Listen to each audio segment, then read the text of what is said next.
لبنانی وزیر اعظم نے اسرائیلی حملوں کے بعد دنیا سے اپنی پوزیشن واضح کرنے کا مطالبہ کر دیا۔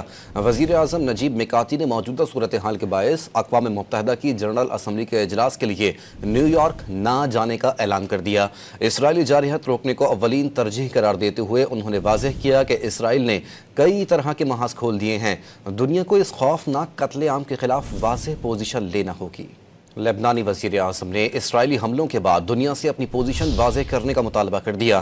وزیر اعظم نجیب میقاتی نے موجودہ صورتحال کے باعث اقوام متحدہ کی جنرل اسمبلی کے اجلاس کے لیے نیو یارک نہ جانے کا اعلان کر دیا۔